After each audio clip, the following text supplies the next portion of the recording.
Il marche en parlant et après. Ah non, je vous arrête. Il parle en marchant, ça n'a rien à voir. Si vous le dites, tant qu'il circule, il peut bien causer si ça lui chante. Salut de toi. T'es peut-être pas au courant, mais tu viens d'atterrir sur un podcast un peu particulier. Tous les week-ends, je me lève avant le reste du monde pour aller marcher en forêt en cogitant à voix haute. Et le pire, c'est que j'enregistre tout ça, son et images. Donc si là t'es sur une plateforme d'écoute, n'hésite pas à passer sur la chaîne YouTube pour profiter du paysage et de ma ravissante ganache. Et au fait, moi c'est Basile, mais on m'appelle le B. Maintenant qu'on s'est présenté, tu vas pouvoir écouter Gambade et Gamberge. Allez, j'enfile mes bottes et on peut démarrer.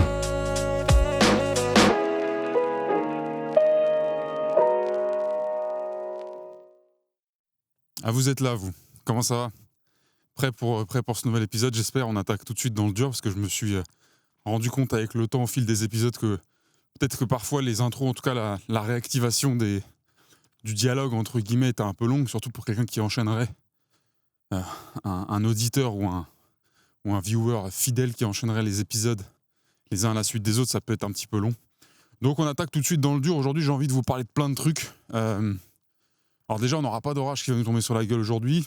Je suis plutôt en forme. Je suis en fin de semaine, comme vous tous, les amis, quand je tourne ce podcast. On est samedi et dimanche, il est 6h du matin, on est dans une forêt.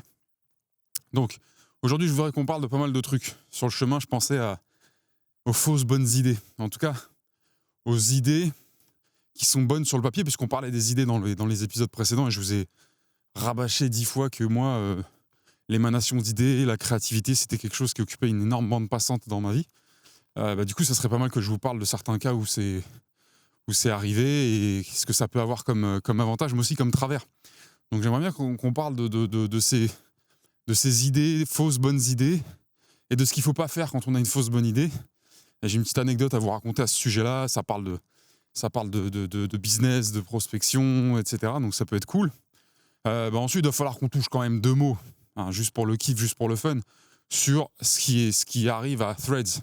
Donc Threads, Threads ou Threads, ou ce que vous voulez. Mais en tout cas, le petit réseau qui a fait ses 100 millions d'abonnés en moins de temps qu'il faut pour récupérer 4 points sur son permis et qui, avec une petite manip des familles, était, bien que normalement inaccessible en Europe, était quand même accessible pour les plus coquins d'entre nous. Et je vous avais raconté qu'avec mes camarades, on s'était... précipité un petit peu comme des gosses sur des bonbons en promo. On s'était un peu précipité dessus pour s'inscrire et puis pour commencer à faire un peu les cons sur la plateforme, l'essayer, comprendre les usages et voir dans quelle direction ça allait peut-être se développer, évoluer. Et il se trouve qu'hier, alors à l'heure où je tourne cette vidéo, hier ça a été une journée magnifique où je pense que tous les Français qui avaient beaucoup d'ambition sur leur avenir sur Threads, etc., se sont réveillés et puis ont constaté que Threads ne marche plus. Même avec cette petite manip de coquins, de pirates, Threads n'est plus accessible pour les gens comme nous, les Européens, c'est-à-dire. Alors apparemment ça va durer quelques semaines, je sais pas, en tout cas j'en ai pas grand-chose à faire, je vous cache pas. Mais ça serait intéressant qu'on revienne là-dessus sur l'effet que ça provoque. En tout cas dans mon prisme, dans mon cas, parce que je vais pas parler à la place des autres. Quoi d'autre ? J'ai fait regarder le dernier épisode à des gens de mon premier cercle en amont avant de le sortir. Et puis là, il est sorti depuis pas très longtemps. J'ai eu quelques petits retours, sachant qu'on est sur une chaîne YouTube. Les gars, si je claque les 50 vues dans la journée sur une vidéo, moi, je suis content. Alors, je vous parlerai d'ailleurs de quelle est ma alors, pas ma stratégie, c'est un mot à la con, mais ma vision de cette chaîne YouTube. Que vous compreniez pourquoi j'opère comme j'opère. Et excusez-moi, j'avais une toile d'araignée qui me suivait. Donc voilà, je vous parlerai très rapidement de cette chaîne YouTube. Mais pour revenir sur le dernier épisode, j'ai eu des retours concernant les idées, et puis il y a des proches à moi qui me connaissent extrêmement bien, qui m'ont dit mais c'est vrai que cette notion de créativité, d'émanation d'idées dont tu parles, etc., on la ressent quand on te connaît bien, on sait que tu es sur 1 million de trucs en même temps, voilà, t'es à l'aise dans plein de domaines et très créatif dans plein de domaines, mais c'est vrai qu'on est un peu dans la difficulté quand on cherche à te définir de manière précise sur qu'est-ce que tu fais. Quel est en fait, la plupart des gens qui me connaissent n'ont pas la moindre idée de quel est mon projet, le projet du moment, dans le sens vers où je vais. Et c'est marrant, parce que du coup, il y a des gens qui travaillent avec moi au quotidien, c'est un grand mot, mais hyper régulièrement, et qui ne savent pas du tout vers où je vais. Et pourtant, ils sont capables de de dire ce que je fais, etc. Bref, donc ça sera intéressant de revenir là-dessus et d'essayer de structurer, de vous en dire un petit peu plus. Voilà. Quoi d'autre ? Écoutez, je pense que c'est pas mal comme petit programme. On va démarrer parce que le but, c'est pas que l'épisode soit un programme géant. Parlons d'idées et de fausses bonnes idées, par exemple. Il y a quelques mois de ça, voire années, enfin ça fait, je pense, plus d'1 an, mais ça fait un moment, en tout cas, voilà, pour résumer. J'avais eu une idée parmi 500 autres que j'ai par semaine, mais celle-là, elle m'avait accroché un peu plus parce qu'elle concerne un sujet que j'adore, et qui, en plus de ça, est un élément de mon activité, et quelque chose qui me sert aussi à gagner ma vie. Ça touchait donc aux différentes compétences, à différentes capacités que les gens qui font de la prospection, qu'on appelle des business développeurs dans la plupart des entreprises, surtout dans les startups, ont à faire ce qu'on appelle du cold call. Alors le cold call, pour remettre, même si je sais que les gens qui vont regarder ce podcast ne sont pas forcément des passionnés du sujet, cold call, si on traduit littéralement, on est sur un appel froid, donc on dit appel à froid. Et qu'est-ce qu'on veut dire par appel à froid ? C'est-à-dire appeler des gens qui n'ont jamais entendu parler de nous, théoriquement. On ne peut pas deviner si ils connaissent le nom de notre entreprise en amont ou quoi que ce soit, mais nous, en tout cas, l'entreprise n'a pas fait d'efforts spécifiques, particuliers, pour atteindre cette personne au préalable, que ce soit avec de la pub ou quoi que ce soit, en tout cas volontairement. On n'a jamais ciblé auparavant cette personne. Donc là, on la contacte pour la première fois. On ne l'a jamais eu, on n'a jamais établi de rapport, qui soit positif ou négatif, avec cette personne. Et la manière qu'on a de l'atteindre, c'est de l'appeler. Parce qu'on a pu, par des procédés obscurs, entre guillemets, ce qu'on appelle du scrapping, c'est-à-dire de la récupération de numéros de téléphone grâce à certains sites qui se basent sur les données disponibles sur les réseaux, sur les plateformes. Il y a plein de gens d'ailleurs qui sont outrés, un peu, qui font les vierges effarouchées quand on leur explique que 90% de la prospection en France, même dans tous les pays du monde, mais repose à la base des données obtenues grâce à du scrapping, et que les gens pensent que c'est un délit digne du tribunal de La Haye. Mais en réalité, quasiment toutes les entreprises à qui vous avez acheté quelque chose cette année fonctionnent de cette manière. À part, je parle dans le B2B, dans les gens qui vendent aux autres entreprises. Dans le B2C aussi, c'est réel, mais toutes ces failles sont exploitées par des systèmes qui fonctionnent très bien, par des entreprises qui fonctionnent très bien, qui sont spécialisées dans la mise à disposition de données qui sont récupérables grâce au réseau, parce qu'en fait, on ne fait pas spécialement, nous, attention à notre vie, à nos données personnelles, et qu'on les laisse en accès sur certains points, sur certains réseaux, justement.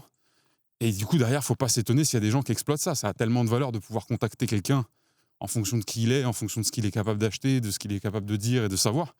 Il ne faut pas s'étonner. Donc bref, attention, je ne dis pas que parfois, il n'y a pas des filous qui font des trucs un peu dark pour obtenir de l'information, mais les petits bizdev, des petites boîtes bien rangées dans des activités, tout ce qu'il y a de plus honnête et légal, faut pas croire qu'ils vont sur le dark web tous les samedis matins.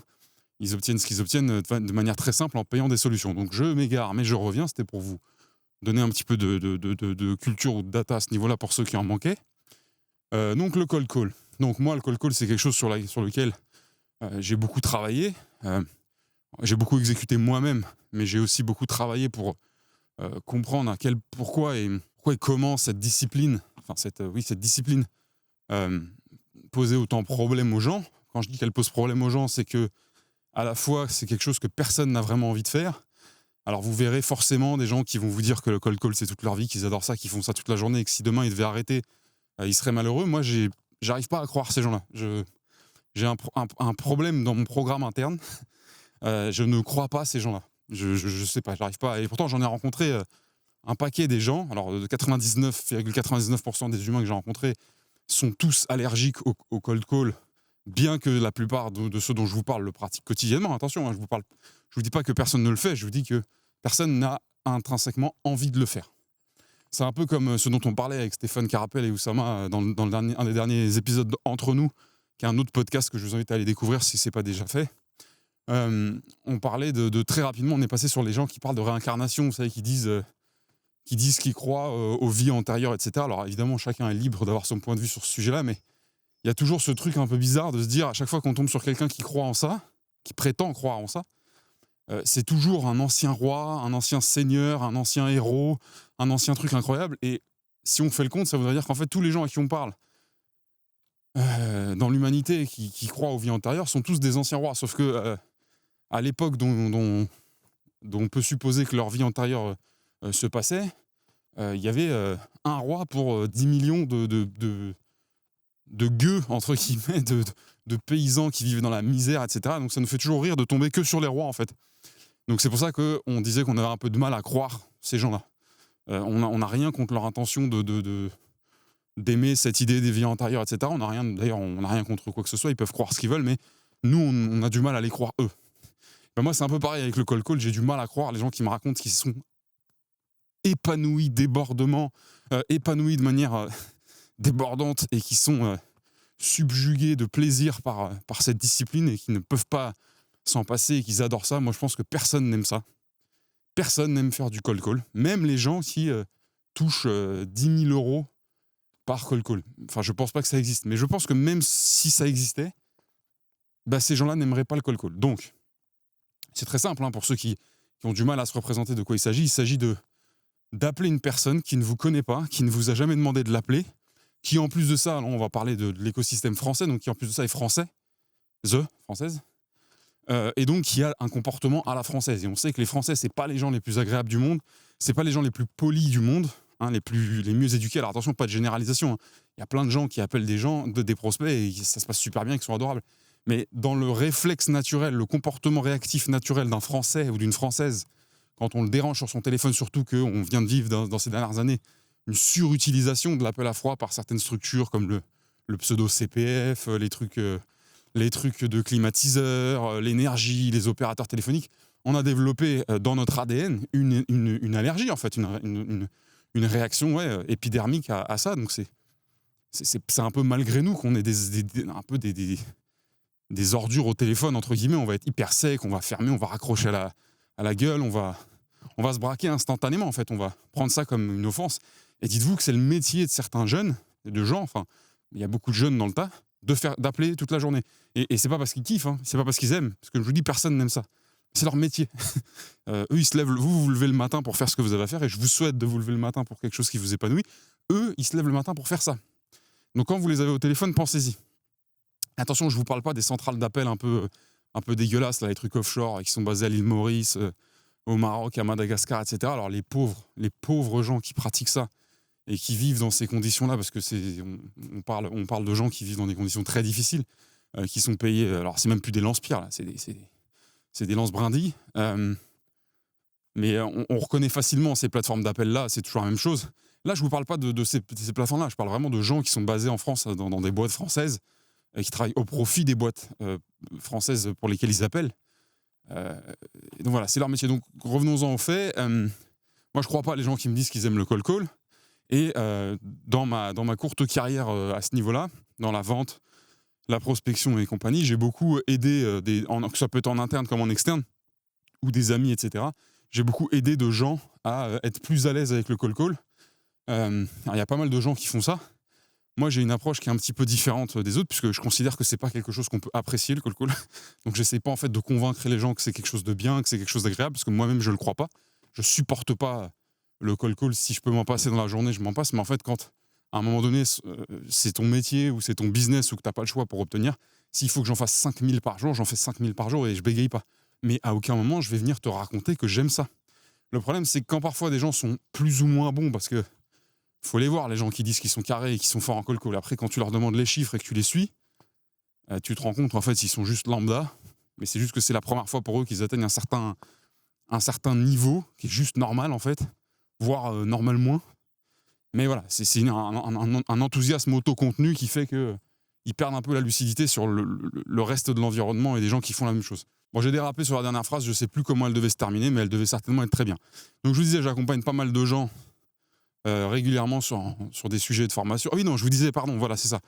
Moi, j'essaye pas de convaincre les gens que j'accompagne que le call, c'est top, c'est la vie, ça va, c'est le bonheur, le paradis. Moi, j'essaie juste de les convaincre qu'il n'y a pas le choix.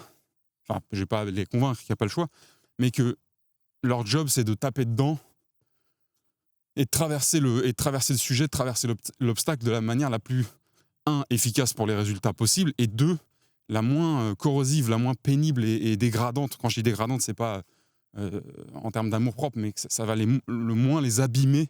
Parce qu'en gros, c'est ça l'idée, c'est que moi, ce qui me contrarie beaucoup, c'est de voir des jeunes qui embrassent ce métier-là de business developer, qui est un métier on ne peut plus ingrat et extrêmement difficile à mener de nos jours, et qui, au final, en fait, passent leur journée à faire des tâches qui les explosent, quoi, qui les poncent littéralement contre du papier de verre, comme le call. Je veux dire, les grands dirigeants, là, ils sont là à faire leurs grands cakes et leurs grands anciens, parce qu'au début de la start-up, ils n'ont pas eu le choix, ils ont dû appeler 3 mecs, mais qu'ils connaissaient déjà pour essayer de signer des clients.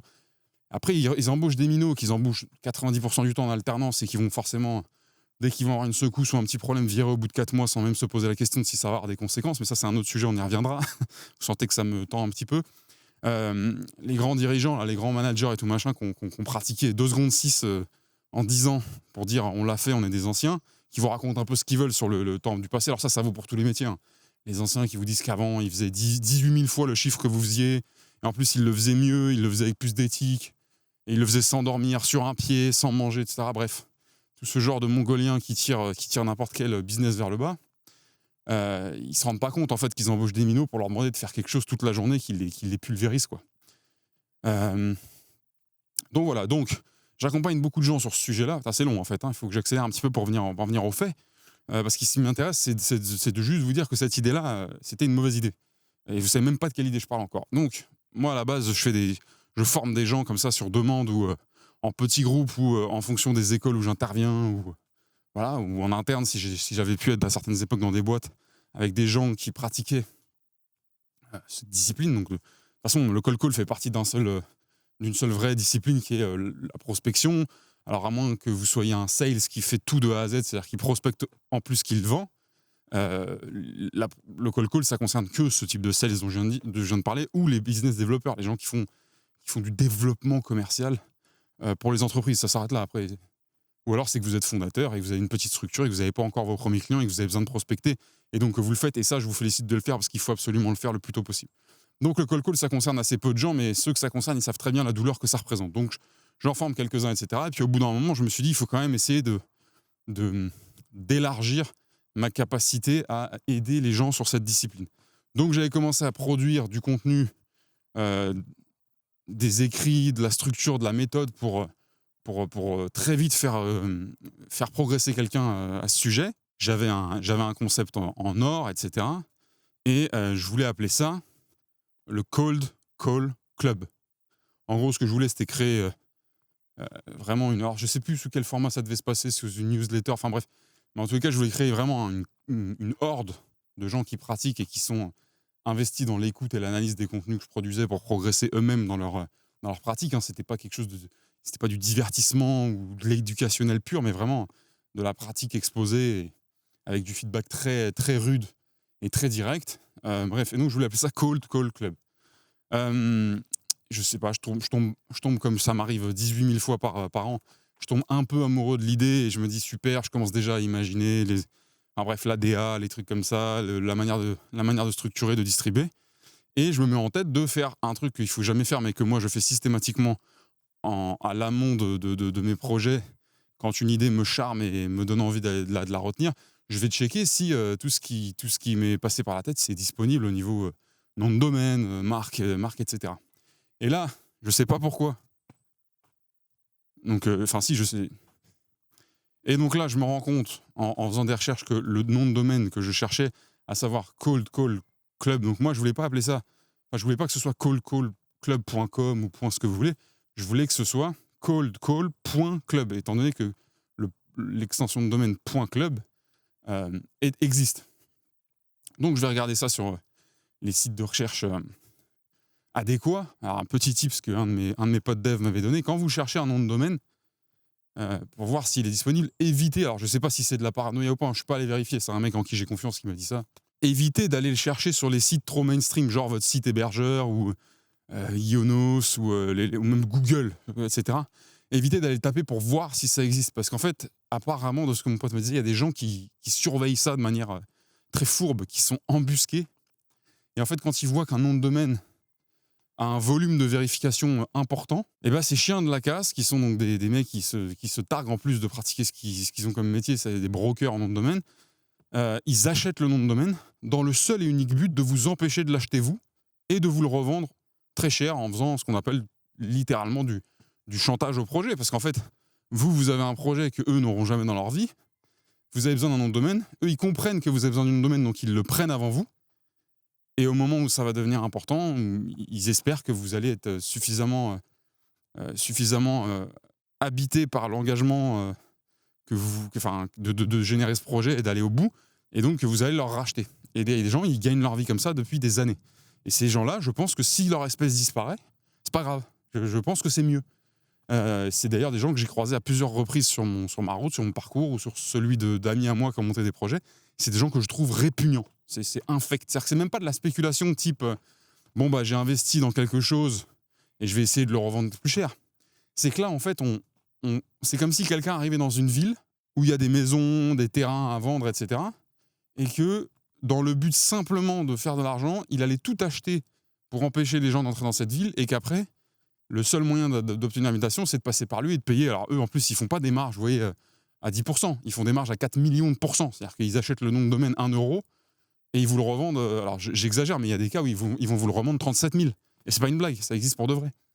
Donc voilà, bref, passons sur ces ordures parce que vraiment, ce sont des chiens de la casse. Moi, je pense qu'il n'y a pas trop d'autres sujets à ce niveau-là. Il faut vraiment pas avoir de dignité pour faire ça. Peu importe la situation, peu importe la condition, en fait, j'ai aucune pitié d'où vous venez, ce que vous faites, dans quelle partie du tiers-monde ou pas. C'est pas quelque chose de sain, c'est quelque chose qui freine et c'est quelque chose qui apporte aucune valeur et qui fait que fragiliser des projets, voire même qui en avortent. Parce que le pire, c'est que c'est ça. Bref. Et donc, je vois qu'il y a un petit chien de la casse en question qui a acheté ce nom de domaine-là. Donc, je regarde, je me renseigne et je vois qu'évidemment, hasard, il ne fait strictement rien avec, malgré le nombre d'années depuis lesquelles il l'a acheté. Donc, je ne sais plus trop comment je me démerde, mais là, je tombe sur une plateforme où en fait, on peut rentrer en contact avec le propriétaire du nom de domaine. Ce n'est pas une entreprise, c'est vraiment un individu. Parce qu'évidemment, si des individus font ça et se gavent avec ça, il y a des entreprises qui auront compris le petit truc et qui ont carrément développé des activités entières à ce niveau.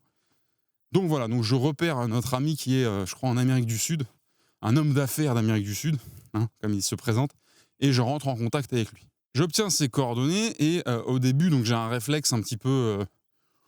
c'est de la déformation professionnelle, si j'ose dire, mais ça vient de certaines activités passées que j'avais, mais aussi parfois un peu de la vente. C'est-à-dire qu'en fait, je ne montre pas du tout mon jeu.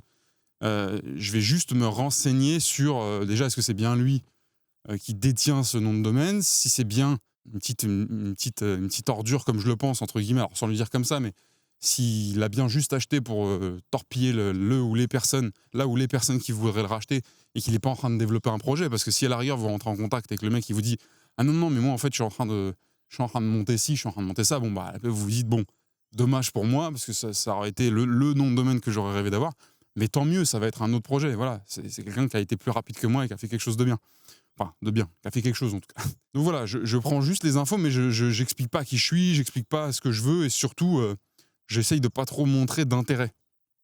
Enfin, de toute façon, l'intérêt, il est trahi, entre guillemets, si je rentre en contact, mais il faut y aller tranquille. Le mec, il répond, puis il fait le grand ponte. Voilà, là, je vous réponds entre deux trucs. Bref, il met l'attitude qui va encore plus me gaver. Et donc évidemment, il confirme tout ce que je craignais, que voilà, il est là juste pour faire un beurre, etc. Je sais pas pourquoi je me dis, bon, lui, c'est pas un génie. Je sais pas pourquoi j'arrive à plus ou moins à ressentir ça dans sa manière de me répondre, etc. Donc je me dis, écoute, je vais lui montrer l'intérêt et je vais presque lui faire croire que je vais être OK avec son prix. Et au moment où il va se dire, il y a quand même un billet à faire avec ce con, on va twister. Alors après, attention les gars, moi je vais pas vous écrire un livre sur la vente et les techniques de manipulation, de machin, mais j'ai mes techniques, j'ai mes trucs que j'ai rodés petit à petit avec le temps et ma pratique de la vente et de la prospection. Donc voilà, donc je me mets dans ce schéma-là. Et donc il me parle de son prix, donc lui il voulait me le vendre, je sais plus, $2000 ou un truc comme ça. Je lui dis, ah là, ok, d'accord. Et alors au début j'essaie d'analyser son prix, mais sur comment il s'est organisé pour le déterminer, son prix, etc.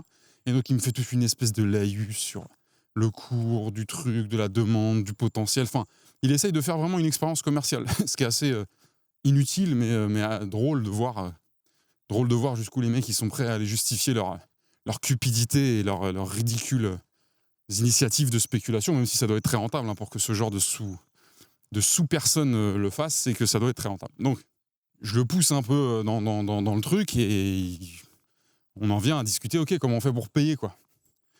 Et donc lui, imaginez que vous êtes en face, je sais pas ce qu'il fout dans la vie, ce qu'il raconte qui est vrai, pas vrai, mais vu la rapidité avec laquelle il me répondait, je pense que c'était quelque chose d'assez profitable pour lui dans son budget global, dans son chiffre d'affaires global à l'année. Je pense pas qu'il gagne énormément sa vie. Et donc, au dernier moment, je lui explique et je lui fais. Alors, je me suis dit, donc le mec était sud-américain. Je sais plus quel pays, j'ai oublié. Mais bref, j'essaie de l'avoir à son propre jeu. Donc, au dernier moment, je lui dis, en fait, moi, je vous explique, je suis étudiant et ce nom de domaine, j'en ai besoin pour un projet de fin d'études sur lequel je bosse depuis 1 an, nanani, nanana. Je commence à lui faire un peu d'apitoiement. Je lui dis évidemment $2000, les gars, c'est le prix d'une année dans l'école où je suis. Et je commence à lui faire, j'ai interrogé tous mes profs, même les parents de mes camarades, qui sont dans mon groupe de travail, etc. Et je lui dis, on a réussi à réunir une petite somme parce qu'on ne s'attendait pas du tout à se faire braquer pour le nom de domaine. Enfin, c'est pas du tout des choses dont on a l'habitude. Et je lui dis, on a réussi à réunir $250. Enfin, $250. Donc pour bien le ramener dans ma réalité, dans mon truc. Bref. Le mec, au début, il est complètement froid. Il me dit non, mais c'est pas du tout, c'est mort, etc. Donc je le laisse bouder. Et puis je reviens à la charge 3-4 jours après. Je lui dis, on a vraiment essayé de racler les fonds de tiroir, mais c'est compliqué. Enfin, je veux dire, imaginez, en plus, entre le nom de domaine et cold.club était quand même ultra spécifique. On n'était pas en train de parler d'un nom de domaine genre tf1.com ou un truc de ce type-là. Donc, au début, il boude. Je le laisse bouder, puis finalement, je reviens petit à petit à la charge, 1 fois, 2 fois, 3 fois, et de manière un peu régulière. Et on se rend compte que c'est un peu comme avec les prospects, quand on est régulier, il se passe des choses. Je sens qu'il finit par être un peu fragile sur ses positions et que bon, il se dit de toute façon, il n'y a personne d'autre. Parce que je lui pose des questions, je lui dis, mais il y a combien d'autres personnes qui vous ont demandé ce nom de domaine ? Et il me dit, non, mais ça, c'est pas le problème. Donc je sens qu'il n'était pas très doué. Et je sens qu'en fait, le gars, il se dit, bon, de toute façon, si je reste à mon prix, jamais je le vendrai. On parlait vraiment quand même, comme je vous le dis, je vous le répète, mais d'un nom de domaine vachement spécifique. Et là, j'ai quand même un petit mec qui me propose quelques centaines de dollars. Voilà. Et donc, ça avance. Et puis, je lui fais un numéro sur le fait que j'ai des anciens dans ma famille. Enfin, ma famille vient, entre autres aussi, de pays hispaniques, etc. Alors, il y a un fond de vérité dans ce que je raconte, mais évidemment, je lui storytell le truc en mode un peu miskin. Allez, solidarité, machin, blablabla. Je sais pas du tout si ça a eu un impact ou pas sur lui, parce que c'est très compliqué par mail interposé de comprendre ce qui se passe dans la tête de l'autre, mais voilà, ça commence à prendre, etc. Et au début, lui, il descend son prix, mais il va pas directement dans mon sens, il cède pas, quoi, si vous voulez ce que je veux dire. Il dit pas, ok, bon, d'accord, ça va, de toute façon, t'es fauché. Mais il descend petit à petit, donc déjà, je lui ai fait casser la rigidité de sa position, qui était au départ, mais complètement ferme. C'est-à-dire, le mec, il annonçait, je sais plus, c'était $2160, un truc comme ça. Mais c'était comme s'il avait calculé le prix au centime près, quoi, que c'était logique, que c'était en fonction de la météo et de l'alignement des planètes, etc. Bref, je m'enfonce un peu dans l'histoire, mais en gros, voilà. Et je le laisse mariner. Et je fais vraiment le gars de, oh là là, je vais essayer d'aller trouver 100 €, 200 balles supplémentaires, mais vraiment, c'est compliqué. En plus, il y a une deadline, alors dites-moi, parce que si je dois aller en plus aller chercher un autre nom de domaine, qui lui aussi va avoir été pris par quelqu'un comme vous, etc. Enfin, ouais, je fais un peu le miskin, et j'essaie vraiment d'agir comme un jeune étudiant complètement innocent qui est désabusé et un peu déçu par le fait que ce genre d'humain existe et ce genre de conversation doit avoir lieu, alors qu'à la base, j'ai juste un projet très cool. Alors le mec, il s'est jamais posé de questions sur mon projet, mais comment un étudiant en fin d'année a un projet qui s'appelle coldcall.club ? Je sais même pas s'il sait ce que ça veut dire en anglais, bref. Mais ouais, parfois, c'est ridicule. Donc, je le laisse mariner. Et en fait, je m'étais tellement enfermé dans l'idée de vaincre ce mec-là à la négociation et d'obtenir le nom de domaine que j'en avais un peu oublié la chose la plus importante, à savoir l'idée en elle-même et l'exécution de l'idée en elle-même.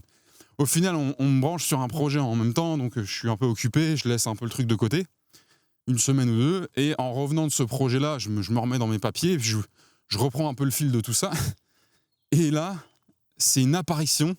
J'ouvre mon fil LinkedIn, je sais plus pourquoi, comment, et je sais même plus exactement à quelle période, et je vois qu'il y a 2 personnes que j'aime énormément sur LinkedIn et que je connaissais, enfin en tout cas j'en connaissais un des 2 déjà à l'époque, qui sont Enzo Colucci et Ruben Tayeb. Alors peut-être qu'ils sont plus que ces 2-là dans le projet, mais en tout cas moi c'est leurs 2 noms que je vois passer, et je vois que ces 2 loustiques-là sont sur un nouveau truc. Peut-être que c'était déjà là depuis un moment, mais en tout cas moi j'avais jamais croisé ça, et qui produisent en tout cas du contenu et des rendez-vous récurrents toutes les semaines. Moi j'ai vu ça comme du contenu, alors peut-être que je me trompe, que c'est pas ça, mais qui s'appelle Cold Club. Et alors évidemment c'est pas le bon orthographe, c'est cold avec un K, club avec un K aussi je crois, mais c'est exactement un peu la même chose, c'est du cold call. Alors eux je crois que c'est parce qu'ils font ça en live, etc. J'ai pas poussé le sujet, mais je vois qu'en fait il y a déjà quelque chose qui est déjà en place, qui est complètement dans les codes de ce que je voulais faire. On n'est pas sur oh là là c'est marrant, ils ont appelé ça un peu comme nous. Non, c'est la même chose. Alors évidemment c'est pas du tout moi ce que je voulais faire, appeler en live, etc. C'était vraiment des trucs un peu pour accompagner des... Enfin bref, de toute façon les deux choses avaient pour mission d'apporter de la valeur sur un sujet compliqué qu'est le cold call, et les 2 contenaient le mot cold et le mot club dedans. Donc si tu veux, t'as un pote à toi qui a un truc qui tourne qui s'appelle Call Club, tu t'arrives le lendemain, t'as un truc tu sors un truc qui s'appelle Call Club dans le même domaine, si tu comprends pas qu'il y a un souci, c'est que t'es un petit peu con. Voilà. Mais c'est pas grave, on a le droit d'être con dans la vie. Donc voilà, donc je me dis ok, laisse tomber. Et puis en plus de ça, je sais pas, encore une fois, hein, ça me fait ça avec mes 15 000 idées que j'ai à l'année, mais ça me déprime un peu dans le sens... je lâche l'affaire, je me dis de toute façon ce projet-là, il a pas vraiment de potentiel, etc. Et je reçois finalement un mail de je sais plus comment il s'appelait. Il avait un nom vraiment typique sud-américain, ultra classe. À défaut d'avoir une activité, un métier, une façon de s'exprimer ultra classe, il avait au moins le mérite d'avoir un nom ultra classe. Alors là, je suis dans un champ, je suis pas sûr que je puisse être là, mais c'est tellement beau. Et je finis, oui, pardon. Pardon, excusez-moi, j'ai pas fini ma phrase, mais je finis donc par recevoir un dernier mail de ce mec-là, alors que j'ai dans ma tête, moi je suis en train d'abandonner le projet. Hein. Je reçois un dernier mail de ce mec-là, qui finalement est en train d'accepter, dire allez, vas-y, 300 $ et on n'en parle plus. Si tu veux, tu me payes en 3 fois. Il commence à m'envoyer des liens, des espèces d'équivalents de liens Stripe pour payer, etc.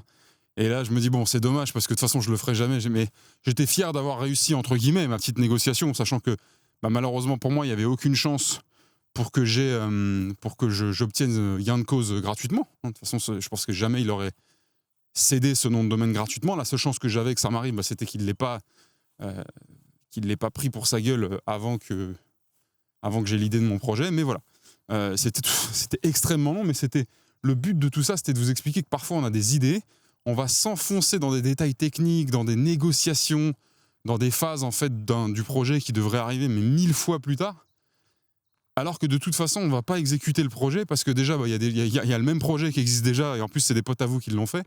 Donc là c'était quand même un coup du sort, hein, mais c'est pour vous dire ça arrive, c'est pas juste dans les films. Et puis d'un autre côté, toutes les idées sont pas bonnes. Et au lieu de s'interroger sur est-ce que le nom de domaine... En fait, ça m'a tellement énervé de, encore une fois, croiser la tête de ce genre de mec-là. C'était, je crois, la première fois que j'arrivais à rentrer en contact avec un en direct, parce que sinon, c'est des sites, c'est des brokers, enfin, c'est des entreprises, en fait, qui vous braquent les noms de domaine. Et c'était peut-être le fait d'arriver à rentrer en direct avec lui qui m'a donné envie de taper dedans, entre guillemets, et d'essayer de négocier et d'obtenir gain de cause, que j'ai, entre guillemets, réussi à faire. Alors, il n'y avait rien d'incroyable, mais enfin, passer de 2160 $ à 300 $, je pense qu'il allait céder à peu près à 300 $ en paiement 3 fois avec cette petite histoire. Ça a duré 1 mois le bordel, hein. C'était pas en 3 jours. Voilà, c'était la petite fierté, mais une fierté d'une inutilité légendaire et majestueuse, puisque de toute façon, le projet n'a jamais été exécuté. Attention, il est toujours dans mes tiroirs et sa forme peut évoluer dans ma réflexion. Je vous dis ça comme ça. Je pose ça là, on verra ce qui se passe dans les mois qui viennent. Mais voilà, ça c'était pour vous parler des fausses bonnes idées. Je ne sais pas si c'était très intéressant, je pense que c'était très long, mais c'était une anecdote qui m'a fait plaisir ça me fait plaisir de partager avec vous.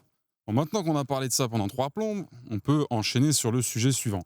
Moi, je voulais vous parler quand même de ce podcast et de sa teneur et de ce qu'il est en train de devenir pour moi et de le faire évoluer dans le bon sens. Alors, j'ai des feedbacks, j'en ai pas autant que j'aurais aimé, évidemment, parce que j'espérais innocemment faire 4 millions de vues sur le premier épisode sans jamais faire de promotion pour, mais c'est pas vraiment ce qui s'est passé. Je plaisante, mais vous avez compris.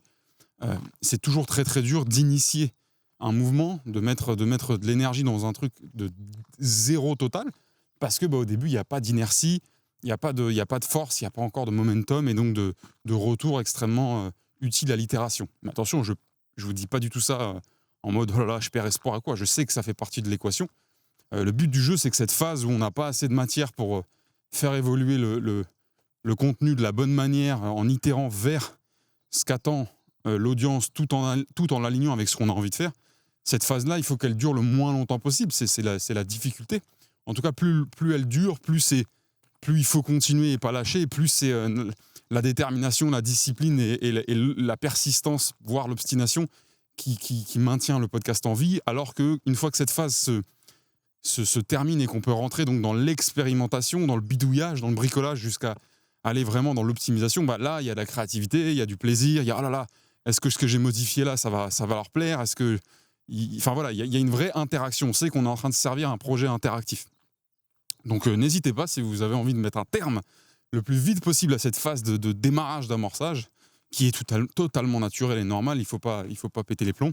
En tout cas, moi, c'est un moment que j'attends avec impatience. Mais du coup, on m'a fait des retours. Alors, on me fait plus des retours dans mon premier cercle, où certains me disent « non, là, mais tu devrais pas... » Il y en a un, bon, c'est un frérot, c'est un ami de longue date avec qui j'ai partagé des grandes choses, et notamment un métier très particulier, mais voilà, c'est quelqu'un qui fait partie de mon cercle ultra fermé, et qui m'a dit mais tu dis plein de trucs, tu révèles plein de trucs sur toi. Alors en soi, si vraiment il l'écoutait avec un point objectif, sans suranalyser ou quoi, je révèle rien d'incroyable sur moi. Tout ce que je dis, on peut le trouver entre guillemets ailleurs, ou alors c'est complètement bénin.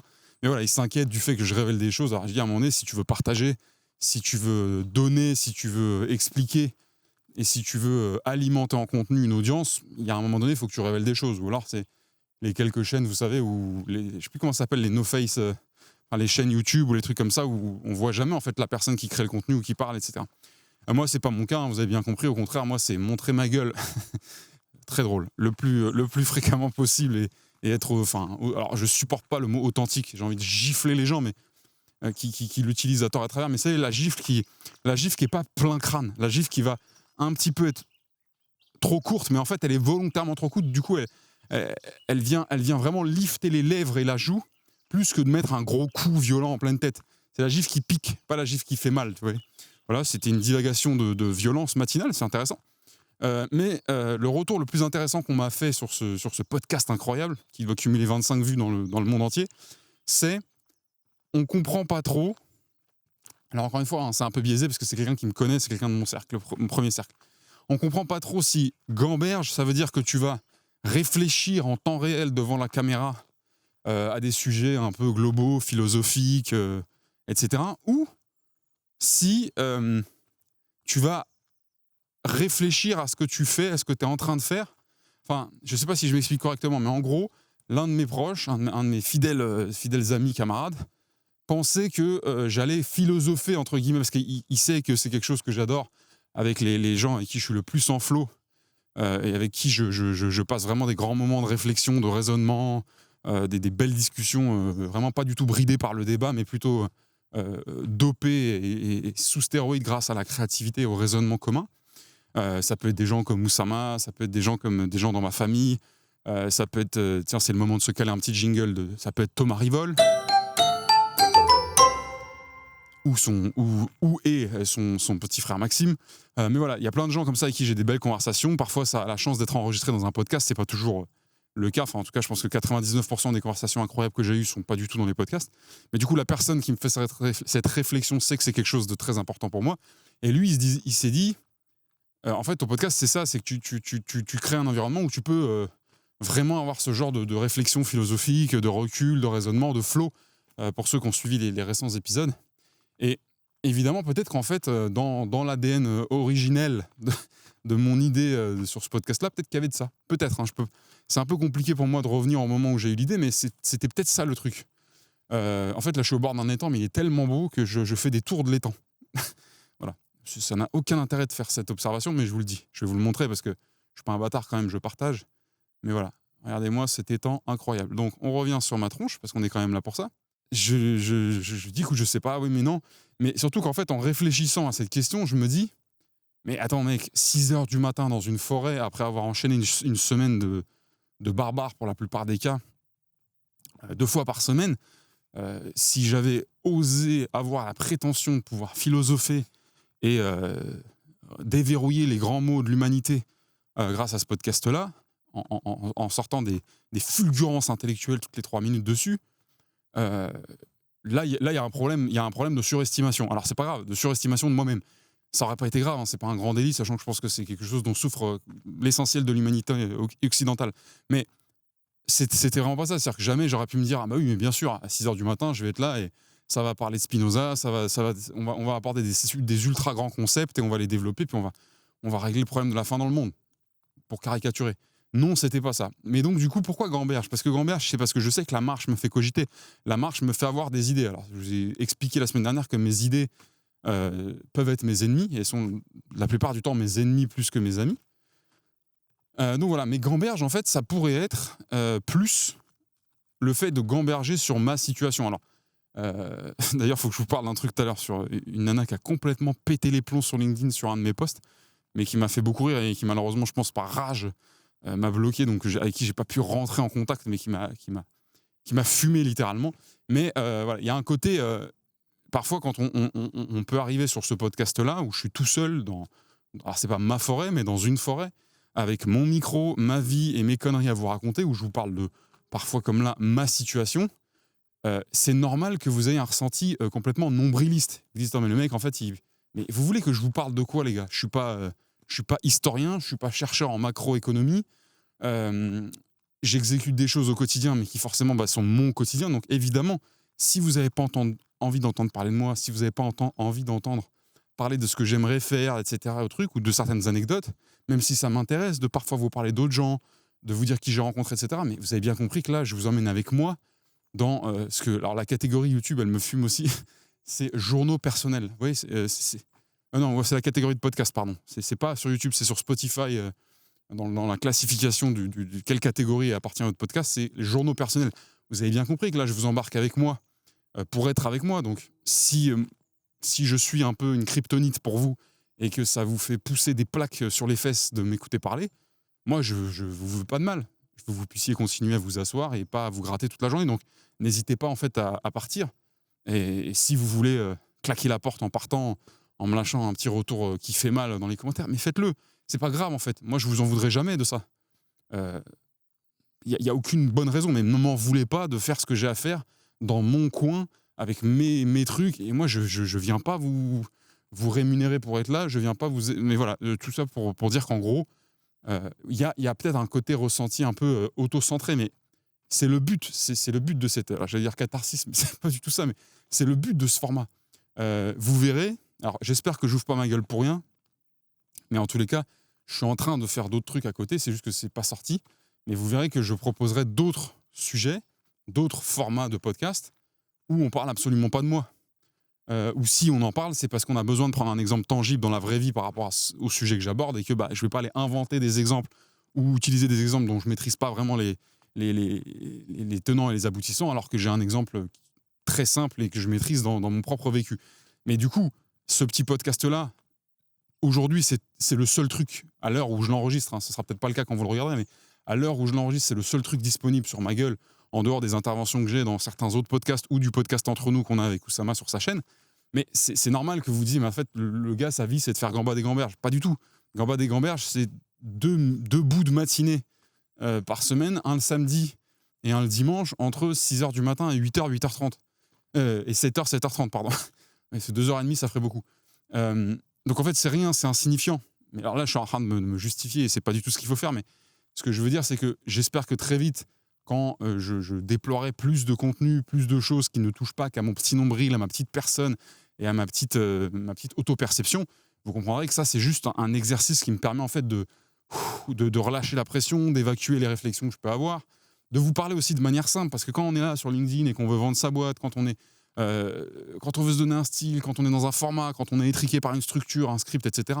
Je dis pas que c'est pas bien, je dis pas que ça crée pas des grands contenus qui peuvent permettre à des gens d'augmenter leur capacité, de développer de la valeur ou juste d'aborder un sujet, de vulgariser un sujet intéressant. Mais on est soi-même de manière quand même contenue, on est soi-même de manière maîtrisée. Donc oui, on reste le plus authentique possible, mais on ne va pas raconter aux gens que quand on a réglé le spot à 45 degrés, qu'on a bien vérifié que la chemise était repassée, qu'on a mis sa petite mèche sur le côté, enfin, vous voyez, n'importe quelle personne qui veut vous délivrer un grand contenu de qualité, dans son niveau atteignable à lui ou à elle, il fait des efforts. Mais ça, c'est des choses qui sont contraignantes et qui sont un petit peu quand même, comme je vous dis, qui sont pas étriquées, mais maîtrisées. Et donc ce format, bien que contraignant aussi de manière matérielle et logistique, on l'a vu la semaine dernière avec l'orage qui m'est tombé sur la gueule, c'est vraiment un truc libératoire. C'est pas un défouloir, mais presque. Donc j'ai fini sur ce petit écart, mais gamberge, pour en revenir à qu'est-ce que ça veut dire gamberge dans Gambade et Gamberge, bah justement, je sais pas, ça peut être utile de réfléchir avec vous en temps réel sur où est-ce que j'ai envie d'aller, où est-ce que j'ai envie d'amener mon quotidien petit à petit. Et pourquoi je vous dis ça, c'est parce que ça rejoint le fameux sujet des idées, des idées qui peuvent desservir les projets de certains, etc. C'est que moi, je suis quelqu'un de très unfocus. Et pourtant, je suis focus sur 1000 trucs en même temps. C'est-à-dire que j'ai tellement d'idées variées. Et quand je vous dis variées, les amis, c'est le grand écart qui arrive en même temps que je vais me focus sur plein de sujets en même temps, ce qui ne veut rien dire. La phrase en elle-même ne veut rien dire. Je vais me focus sur plein de sujets, ça veut dire que je ne me focus pas du tout. Mais du coup, je suis très défocus sur en tout cas, vu de l'extérieur. Et c'est pour ça que c'est très difficile pour les gens qui me côtoient de comprendre ce que je fais. Exactement. Alors, ils ont quand même une idée des grandes lignes et ils savent dans quel domaine j'évolue, dans quel écosystème j'évolue, etc. Mais c'est dur pour eux de comprendre ce que je fais. Donc voilà. Et ça pourrait être quelque chose que le podcast, en réfléchissant à voix haute, en vous donnant des updates et en me confrontant à certains retours, pourrait m'aider à solutionner, c'est peut-être un grand mot, mais en tout cas à faire progresser. Voilà. Ça m'amène à vous parler d'un truc qui n'était pas prévu au programme, je crois, mais c'est quelque chose de très important. J'ai identifié récemment, on avait une grande discussion avec des amis à moi, enfin des amis à moi, et puis j'ai eu la discussion avec ma femme très récemment sur la procrastination. Parce que moi, j'ai toujours tendance à me cacher, à dire ouais, mais vous savez, si les projets sortent pas, etc., sur tel truc, parce que j'ai des idées qui me tiennent moins à cœur que d'autres, et donc je vais pas exécuter, c'est parce que je suis le ceinture noire de procrastination. Et ça me fait toujours rire de le dire, et je suis très à l'aise avec les gens qui assument ce paramètre de procrastination qui fait partie de l'ADN de 90% des humains. Et en fait, je me suis fait reprendre par un pote à moi qui a partagé certaines années et a servi avec moi, qui me connaît assez bien. Et quand je dis assez bien, c'est pas forcément depuis 15 ans, mais qui m'a connu dans des conditions où on connaît vraiment la personne. C'est-à-dire qu'on allait au bout des différents états de l'homme avec qui on a eu la chance de travailler. Et il m'a dit, mais t'es pas du tout procrastinateur. En tout cas, je t'ai jamais vu être procrastinateur. Par contre, t'as un autre problème. Et ce problème, on en a longuement parlé. Et c'est ce que je vous disais la semaine dernière, c'est que le fait d'être en flow et de parler d'une idée, d'un sujet, ça permet de l'augmenter. Et là, on a réussi un peu à augmenter quel est le diagnostic, quelle est la conclusion de pourquoi. Pourquoi c'est un problème et pourquoi il y a 1000 projets qui sortent et qui sortent pas et pourquoi ça avance pas dans la petite vie nombrilistique de Basile Gambade et Gamberge. Et donc, bon, là, vous avez carrément compris, je vous ai mis dans la posture, vous êtes mes psys. Hein. Là, je vous parle, je suis en train de marcher, je suis pas allongé sur un sofa, mais vous pouvez prendre votre carnet, mettre vos lunettes et faire c'est-à-dire toutes les 5 minutes si vous avez envie. Je rigole à tous les amis psy, on vous embrasse bien fort. Allez voir quelqu'un, allez parler à quelqu'un. Choisissez votre psy soigneusement, mais allez voir quelqu'un si ça va pas. Vraiment, y en a les psys, c'est pas trop leur truc, moi c'est pas trop mon truc. Mes coachs, psy, amis, confidents, mentors, etc. Allez voir quelqu'un, vraiment ça fait du bien de parler. Alors moi je suis béni sur un truc, c'est que en dehors des problèmes, si un jour il y avait des problèmes qui me concernaient avec cette personne, ça serait dur d'en parler qu'avec elle, mais moi ma femme, c'est quelqu'un qui a une capacité d'écoute, d'empathie et de soutien, en tout cas à mon égard, qui est incroyable. Donc du coup ça me fait économiser vachement de budget psy. En vrai, c'était pas drôle, mais j'avais envie de le faire. Voilà. Le problème, Donc je parlais la semaine dernière de l'émanation d'idées. Donc ça, on va le caricaturer sur « Oh là là, mais quelle chance ce bonhomme a d'avoir une telle créativité ». Et ça, pour le coup, c'est depuis que je suis gamin. Depuis que je suis gamin, même dans les travers, c'est-à-dire la créativité, elle est au rendez-vous dans les choses magnifiques qui transcendent une vie, mais elle est aussi au rendez-vous dans les pires projets, dans les pires conneries. Et quand je dis conneries, je peux vraiment parler aussi de zones sombres, d'un jeune qui va tenter des expériences pour se chercher et pour voir quelles sont les limites de la société à son égard ou quelles sont ses limites à lui. Mais la créativité a toujours fait partie de mon quotidien. C'est-à-dire que quand je parle de créativité, c'est-à-dire que y a une manière de faire les choses. Il y a une manière déjà d'avoir des idées de faire telle ou telle chose classique, et puis il y a ceux qui ont de la créativité, donc ils vont soit avoir l'idée de faire des choses qui ne sont pas du tout celles qu'on fait d'habitude, ou alors de faire les choses qu'on fait d'habitude, mais d'une manière complètement différente. C'est pas du tout, en tout cas, je vous parle de mon expérience, de mon ressenti, je ne suis pas Bouddha, je ne connais pas tout, je n'ai pas tout compris au monde, mais dans mon expérience, il n'y a pas de mérite, c'est comme ça rejoint encore une fois ce que je disais la semaine dernière. Y a pas de, j'ai aucune responsabilité des idées que j'ai aucun mérite que ces idées soient tombées dans ma tête plutôt que dans la tête de quelqu'un d'autre. Voilà, donc j'ai vu un chien très très loin sur le chemin où je suis en train de marcher, il m'a regardé et puis il s'est barré. Ce que je vais vous dire, c'est que la créativité, c'est quelque chose qui fait partie de ma vie et qui est perçu par les autres gens comme quelque chose de top, enfin, vraiment de quelque chose de une qualité, un avantage, limite parfois il y en a certains quand ils me parlent, j'ai l'impression qu'ils vont me gifler et que je me rends pas compte de ma chance. Alors oui, je comprends ce qu'ils veulent dire. J'imagine bien que c'est pratique d'avoir de la créativité dans plein de trucs, mais attention, parce qu'en fait cette créativité-là, il faut comprendre que votre créativité, vous la maîtrisez pas. Moi en tout cas, je maîtrise pas du tout la mienne. D'ailleurs, ça veut rien dire, on maîtrise pas sa créativité. C'est pas une émotion, c'est pas un schéma, c'est pas une chorégraphie. Créativité, c'est quelque chose qui vous prend et qui vous jette comme ça. Et le problème de la créativité, c'est que, couplé à un autre paramètre que je vais vous expliquer dans 2 secondes, c'est le meilleur moyen de ne presque jamais agir sur les idées, et le foisonnement d'idées que cette fameuse créativité, à laquelle cette fameuse créativité vous donne accès. Le deuxième paramètre hyper dangereux, c'est la quête de sens. Alors, quand je dis la quête de sens, c'est pas essayer de comprendre le sens de la vie, même si, attention, j'ai rien contre, si demain il y a quelqu'un qui veut s'asseoir avec moi et m'expliquer sa perception du sens de la vie et que c'est constructif, qu'il n'est pas là pour me vendre une adhésion à sa secte. Quand je dis la quête de sens, c'est d'essayer en fait de trouver du sens et de mettre du sens dans ce qu'on fait, dans tout ce que j'entreprends, dans tout ce que je fais. Et le problème de sens, c'est que, déjà c'est encore plus subjectif quand on en parle comme ça, mais c'est surtout que il va y avoir malheureusement forcément un paramètre de valeur. C'est-à-dire que le sens, c'est mettre du sens dans ce qu'on fait, c'est mettre de la valeur par rapport à soi. C'est-à-dire que c'est pas qu'une affaire de « ah oui, là, c'est censé », mais c'est surtout que c'est aligné en fait avec vous, c'est aligné avec ce que vous pensez, c'est aligné avec vos valeurs, avec ce que vous croyez. Je sais pas si ce que je dis est clair, mais... Et le problème que moi j'ai, c'est que dans ma vie, j'ai fait plein de trucs qui servent à rien. J'ai eu plein de métiers un peu basiques, random, etc. Mais j'ai eu la chance d'avoir un métier pendant un certain temps qui était le paroxysme de ce qu'on appelle le sens. C'est-à-dire que c'est pas un métier pour lequel on vient pour la gloire, c'est pas un métier pour lequel on vient pour l'argent, c'est un métier pour lequel on vient pour le sens et pour les valeurs.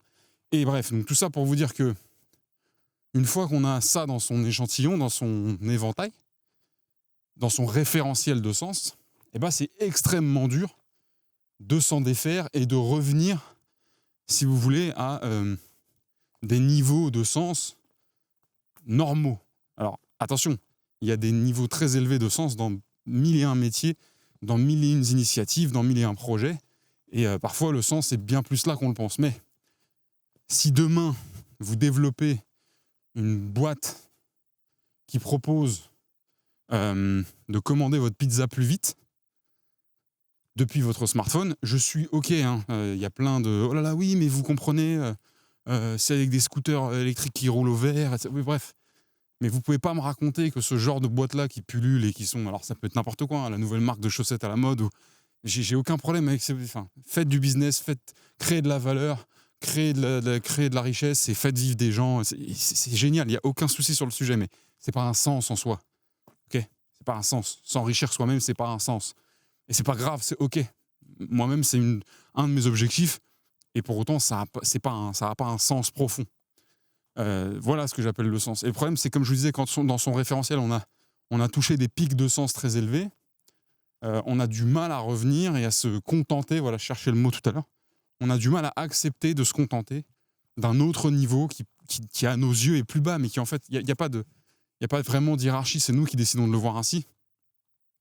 Et c'est très dur. Et donc en fait, pourquoi je vous disais que si ce deuxième élément était couplé à une trop grosse créativité, c'était le meilleur moyen de ne pas agir, c'est qu'en fait, quand vous êtes ultra créatif comme moi je peux l'être, et encore une fois, ça n'est pas une qualité humaine d'être créatif, c'est une capacité non sollicitée, si j'ose dire.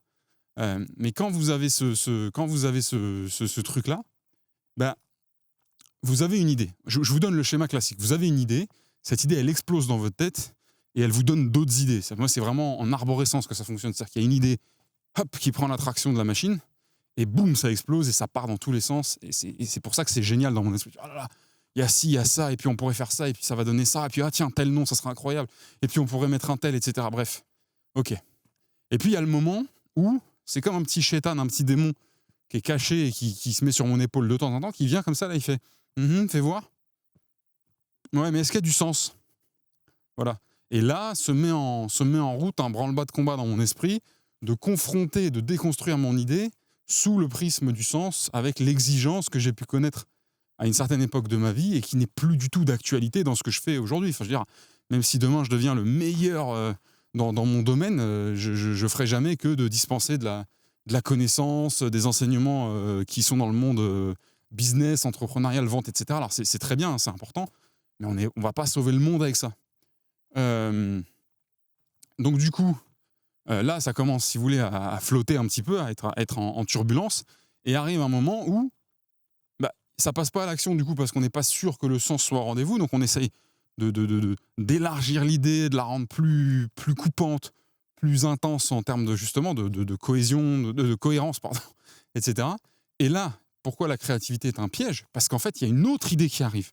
Et c'est ça l'énorme problème de ma créativité dans mon cas personnel. Encore une fois, je ne dis pas que c'est le cas de tous les gens créatifs, mais pendant que je suis en train de me débattre avec le sens, alors qu'à la base, j'étais dans une euphorie, un enthousiasme débordant par rapport à l'idée dont je vous ai parlé, et il y a une autre idée qui débarque et qui se met sur la table. Au début, cette idée, on va la cantonner, parce qu'on se dit non, attends, je suis sur l'autre truc là, et sauf que cette idée, elle fait la même chose, elle explose, elle prend de l'envergure, elle crée de la résonance, et elle prend la place. Et comme l'autre, elle est un peu en sursis, la précédente est en sursis, en train de payer ses amendes pour savoir si elle a du sens ou pas, et on la laisse tomber. Parce qu'on ne peut pas avoir une intensité de réflexion, une intensité créative comme celle dont je vous parle sur deux idées en même temps. Ou alors, il faut vraiment faut quand même qu'elles soient combinées, il faut qu'il y ait un lien. En tout cas, dans mon cas, je ne vous parle pas de... Voilà. Et je ne sais pas si vous avez compris ce que je voulais vraiment vous démontrer, mais c'est-à-dire qu'en fait, la surcréativité couplée à la pseudo-recherche de sens, parce que personne ne me met un calibre sur le front pour que je mette du sens dans tous mes projets. C'est moi qui décide où je mets le curseur. Mais ces deux paramètres-là font que il n'y a quasiment aucune idée qui traverse ces filtres-là. Parce que je n'ai pas des idées tous les jours qui sauvent l'humanité. J'en ai tous les 2 jours. Non mais vous avez compris. Je rigole, mais croyez-moi, c'est un truc qui, moi, me pourrit un petit peu la vie. Attention, ça n'empêche pas qu'il y ait des idées qui passent quand même. Mais c'est très, très difficile. Et donc, le tout donne un résultat à l'équation qui est le même que la procrastination. La procrastination, c'est de... Alors, il y a 1000 explications à la procrastination. Moi, j'ai pas de... Je vais vous montrer mes 3 petits potes. Attendez. Je vais me mettre là et je vais vous montrer 3 potes à moi. Voilà. Ils sont pas beaux, ceux-là? À gauche, il y a Marc. Au milieu, c'est Elon. Et à droite, c'est Jeff. Voilà. C'était la petite blague bucolique. La petite blague nature. C'est important que je vous montre des animaux quand il y en a dans cet enregistrement, parce que ça sert à rien d'aller dans la nature si on peut pas en profiter. Et puis vous avez vu, c'est un truc que j'aime bien, je vous mets toujours des petits animaux sur les miniatures. J'ai eu d'excellents retours d'ailleurs au sujet des miniatures YouTube. J'ai eu plus de retours sur les miniatures, je crois, que sur les vidéos. C'est-à-dire qu'en gros, les gens regardent les miniatures mais pas les vidéos. C'est pas grave, c'est la vie, ça fait plaisir. Donc voilà. Donc créativité couplée à quête de sens exacerbée et ridiculement trop importante, ridiculement dominante, fait que y a pas d'action, il n'y a pas de a pas d'exécution. Je ne sais pas si ça vous permet de mieux comprendre ce que je vous disais la semaine dernière concernant les idées, la surémanation d'idées, le fait d'être toujours en train de résister à la nouvelle, à la suivante, à celle qui va vous arracher à celle que vous étiez en train d'essayer de creuser et de mettre en face du sens. Mais oui, c'est plutôt douloureux en fait comme problème, même si on ne va pas se plaindre d'avoir de la créativité, on ne va pas se plaindre de pouvoir avoir des idées. Mais c'est quand même quelque chose, faut le ressentir, faut le vivre pour comprendre à quel point ça pique quand même. Alors attention, le sens, et ça c'est extrêmement important, c'est là où je vous disais, on en a parlé, c'est ce qui m'a permis de... Pardon, je vous reprends parce que j'ai croisé une dame très gentille avec son chien, mais qui était complètement outrée de voir quelqu'un d'autre se balader dans sa forêt aussitôt le matin, donc il était complètement bloqué, il ne voulait plus bouger. Un joli gros golden retriever. Donc le temps de, comme on est sur un tout petit chemin là, le temps de les croiser, d'aller un peu plus loin pour pas qu'ils restent buggés comme ça toute la journée. Donc je vous reprends et je disais ce qui a évolué dans ce propos, ce qui a évolué dans cette situation, en tout cas dans l'analyse que j'en ai, parce que ça c'est ce que je viens de vous dire, c'est quelque chose que je sais depuis 10 piges. C'est qu'en fait il y a un truc important qui touche le sens. C'est que, je ne sais pas comment tourner la phrase, mais en gros, aucun humain, aucun humain, aucune personne qui ose prétendre accorder une vraie importance dans ses initiatives, dans ses croyances, dans ses valeurs, dans ses actions au sens, ne doit jamais se permettre de se cacher derrière lui pour ne pas agir, ou pour différer le moment où il va agir. Je ne sais pas si c'est clair comme phrase, mais le sens ne doit jamais être une excuse pour ne pas agir. En tout cas, ça son absence. Se dire oui, mais là, il n'y a pas de sens, donc on ne va pas agir. On va se mettre en stand-by et on va réfléchir. Ça, c'est une loi vraiment qu'il faut que j'imprime plus dans ma tête parce que, évidemment, je suis de mauvaise foi quand je dis ça parce que moi, je ne me cache pas derrière le sens. En tout cas, moi, quand je réfléchis à ma manière d'agir, d'exécuter, de choisir, je ne me cache pas derrière le sens. Je ne cherche pas à faire ça. C'est pas du tout ma volonté. Et les gens qui me connaissent le savent. Mais de l'extérieur, c'est compliqué à comprendre. Je me planque pas. Mais le fait est qu'il y a un obstacle. Le fait est qu'il y a un non-départ. Il y a un non-passage à l'action. Donc, il faut être pragmatique et il faut se rappeler que le sens doit juste être une prise, un appui supplémentaire, une branche supplémentaire sur laquelle tirer pour aller plus haut, plus vite et atteindre son objectif, et pas une barrière, et pas un poids au pied, et pas quelque chose qui fige et quelque chose qui empêche d'exécuter. Voilà, donc là on est sur de la philo-psycho, je sais pas quoi, du dimanche matin, même si on est samedi, mais c'était important, voilà. Donc, je vais essayer d'implémenter ça vraiment plus profondément dans la manière que j'ai de prendre mes décisions, la manière que j'ai de réfléchir et de décider si j'envoie sur un projet ou pas. Parce qu'évidemment, hein, je vous le dis, quand je vous dis ça pourrit la vie, c'est pas juste « oh là là », ça me fait cogiter des fois et puis ça me donne mal à la tête. C'est qu'en fait, ça me freine. Ça m'empêche d'atteindre certains seuils de rentabilité sur certains projets. C'est complexe. Hein. Faut pas... C'est pas... Alors évidemment, c'est pas un mal. J'ai pas une maladie. Tout va très bien. Hein. Mais c'est pénible. Et je vous explique pas les gamberges nocturnes. Voilà. Ça va avec tout un lot de petits plaisirs. Mais les gens qui sont en surcréativité, je pense, comprennent ce petit mal-être, entre guillemets, intellectuel. Enfin, pas intellectuel, mais mental. Et pour les autres, ça doit être compliqué de l'extérieur à analyser parce qu'ils doivent se dire mais ils sont complètement bizarres. Enfin, je veux dire, ça va pas les gars. La vie est pas assez compliquée comme ça. Vous voulez vous en rajouter? Mais non. Donc voilà. Donc dites-moi ce que vous en pensez. Quel est votre rapport avec ça? S'il y a des overcréatifs ici, n'hésitez pas à nous expliquer à quel point ça peut vous pourrir la vie ou si vous avez réussi à débloquer le jeu, comment vous avez fait, parce que ça m'intéresse à mort. Je sais pas trop combien de temps j'ai tourné là pour l'instant. Mais on va continuer un tout petit peu. Je vais terminer sur le dernier sujet dont je vous avais parlé. C'est donc le fameux nouveau réseau lancé par Meta, par Mark Zuckerberg, en s'appuyant sur la puissance d'Instagram. Donc ils ont appelé Threads, qui est sorti, qui a cartonné, qui a été tellement incroyable, qui a explosé tous les scores, qui a fait 1 million en je sais pas 1 heure, qui a fait 100 millions en 7 jours d'utilisateurs. Je parle pas d'argent. Qui a poussé un tas de Français dégénérés à outrepasser les quelques barrières techniques qu'il y avait pour s'inscrire, parce que c'est fermé en Europe, comme moi, et donc à avoir créé un compte, on a commencé à s'amuser, on s'est enflammé et tout. Et là, en fait, on s'est pris un grand calme parce que à peine une semaine après, je crois que c'est une semaine après, voilà, là, ça y est, c'est figé. Alors, je sais pas trop comment ils ont fait pour bloquer l'app complètement, sachant qu'on avait, nous, contourné le petit blocage technique de téléchargement en se référençant dans un autre pays depuis l'Apple Store.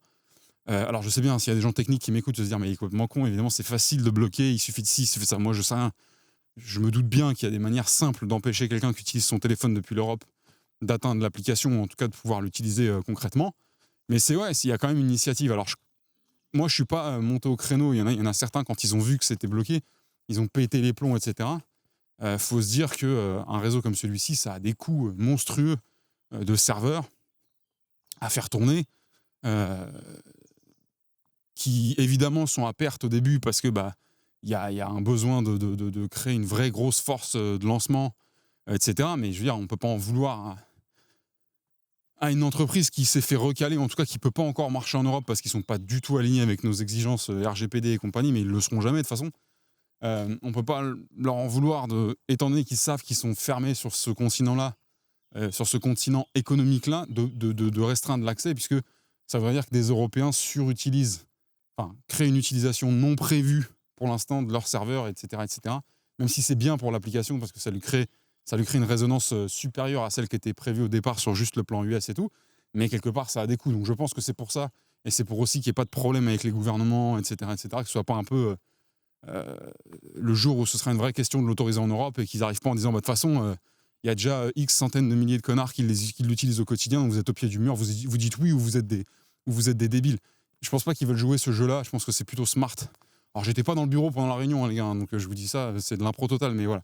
Mais ce qui est marrant, c'est les différentes réactions qu'il y a eu suite à cette interdiction-là.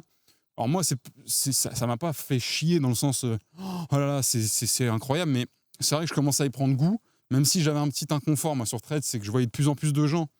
En fait, j'étais ravi au début de voir des gens se décontracter, se desserrer les fesses, pas dans le sens faire des blagues toutes les 2 minutes, mais d'accepter les différents pans de leur écriture, les différents pans de leur personnalité, leurs besoins d'amusement, leurs besoins de pas trop se prendre au sérieux, surtout pour ceux qui émanaient, qui venaient de LinkedIn, où c'est quand même le royaume des gens qui se prennent beaucoup trop au sérieux, qui sont lisses, qui ont mis leur âme dans leur poche et qui vont nous parler comme s'il y avait un risque que leur patron les vire, etc. Alors attendez, je crois que je vais me prendre une sauce dans la gueule. Ah là là, ça va pas faire ça 2 week-ends de suite. Bon là, ça va, on est en fin de podcast. En vrai, ça me ferait presque rire de me prendre de la pluie, mais là, je crois bien qu'il va pleuvoir. Donc c'est pas grave. Mais ce que je voulais vous dire, c'est ça m'a fait rire de voir les différentes réactions. Parce que j'étais ravi donc de voir des gens un peu se desserrer. Et puis au fil des jours, je me suis dit, les mêmes gens qui commencent à se desserrer, en fait, ils se desserrent trop. C'est-à-dire que c'est pas parce qu'on peut être plus chill sur un réseau, plus nous-mêmes, qu'il faut partir complètement en couille. En fait, être soi-même, c'est pas être un guignol toutes les minutes qui passent, dire n'importe quoi toutes les minutes qui passent, filmer, poster, raconter n'importe quoi toutes les 3 secondes. C'est pas ça être soi-même. Être soi-même, c'est s'autoriser à faire ça si on en a envie. Mais c'est pas parce que vous faites ça toute la journée que vous êtes mieux, que vous êtes plus authentique et que vous êtes marrant. Vous êtes juste chiant en fait pour les gens qui font partie de votre audience. Alors après, si vous arrivez à bâtir une audience en faisant les clowns toute la journée, c'est qu'à la base, vous n'étiez pas fait pour être entrepreneur, mais pour être clown. Et ça, c'est super. Et vous avez appris quelque chose sur vous. Mais être détente, c'est pas partir complètement en sucette. C'est vrai que ça me gavait un peu. Ça avait commencé à me gaver un peu en fin de semaine. Mais quelque part, j'avais aussi ma petite mini-armée de quelques clampins qui étaient dans le même esprit que moi. Alors moi, attention, je rigole beaucoup sur Threads. Je mets des petites punchlines, des petits pics, des petits traits d'esprit. C'est un grand mot, mais vous avez compris. Il y a un peu de cynisme bien placé, etc. Mais c'est pas, on n'est pas en train de faire les clownos toute la journée. Vous voyez ce que je veux dire ou pas? Alors je suis un peu débile parce qu'en fait, il pleut vraiment là. Donc je sais pas si vous allez l'entendre. Alors attention, on n'est pas dans la pluie, on n'est pas dans l'averse que je me suis mangé sur la gueule il y a une semaine de ça où j'ai dû... Alors j'ai pas filmé quand j'ai couru à travers la forêt, vous auriez adoré, je suis sûr. Mais donc voilà, donc Threads a fermé. Fermé, c'est un grand mot. Hein. Mais ils ont coupé Threads en Europe, les coquins. Et il y en a qui ont vraiment pété les plombs parce que c'était peut-être la première fois qu'ils avaient l'impression d'avoir une traction sur un réseau, je sais pas. Mais c'est marrant de voir les différentes réactions humaines. Il y a vraiment des gens qui sont fragiles, quoi. C'est triste à dire. Mais il y a des gens qui sont fragiles. Qu'est-ce qu'on en a à foutre que Threads soit bloqué en Europe? Ça fait une semaine que c'est dispo. Il y a très peu de gens qui l'ont vraiment installé, qui travaillent dessus, enfin qui s'expriment dessus depuis une semaine. La plupart, ça fait que quelques jours. Ben voilà, c'est bloqué, ça va revenir dans quelques semaines, dans quelques mois. Qu'est-ce qu'on en a à foutre?